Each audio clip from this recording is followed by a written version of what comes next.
and we are awaiting the ADP numbers. The unemployment numbers are expected to be down by about 200,000 jobs, and here they come, off by 254,000 jobs, so a much bigger loss than expected. Again, the decline was expected of 200,000 jobs. So this is private employment and is a good indicator, at least some say a good indicator, of what may happen with the jobs report come Friday. But for more on the reaction to this jobs numbers, let's get to Jerry Webman. He's the chief economist at Oppenheimer Funds. And Jerry, this is a worse number than we expected. What is your eye then towards the Friday jobs report?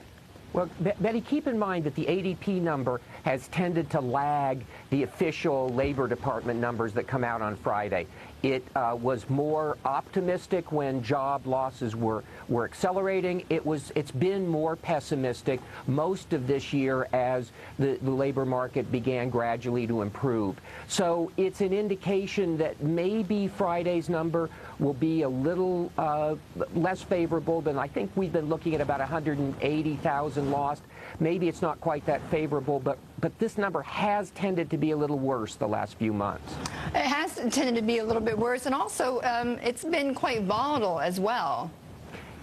It has been. I understand, and I'm not, privy to their exact information, but I understand from commentators that they've been trying very hard to adjust their model to better track the Friday jobs number that comes out of the Labor Department. So there may be some statistical issues as well in trying to make an estimate. Remember, this number's only been out for a couple of years. They've only been, or at least showing it to the public the last couple of years. So there's, it takes time to get statistics right. Now, Jerry, what does this tell you, though, about whether or not the jobs market is bottoming out? I mean, could we likely still see, though, further job losses, and that trend that was going up from the bottom may now come back down again? Well, I don't think this is still better than the ADP number a month ago, right? That was 300. This is 250 jobs lost. Right. So we're still going in the right direction. Remember, you can't have the efficiency gains that American businesses enjoyed right through this recession. That never happens, but it happened this time. You can't have those efficiency gains and have aggressive hiring. So we should expect hiring to lag somewhat. And this is another indication that business is being cautious about fixed costs. And also in this, in this new economy, as we emerge from this crisis, what is going to be considered full employment from now on? I think that's a great question, and the labor economists are struggling around with what is, the new, as they call it, NAIRU, the level of employment that doesn't affect inflation particularly.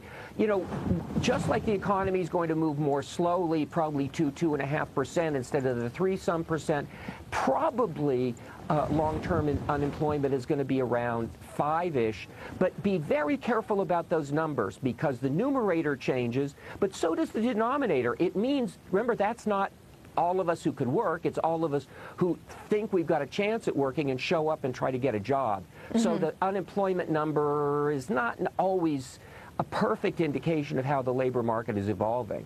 Okay, Jerry, thank you so much for joining us and talking about the jobs market. That was Jerry Webman, chief economist at Oppenheimer Funds.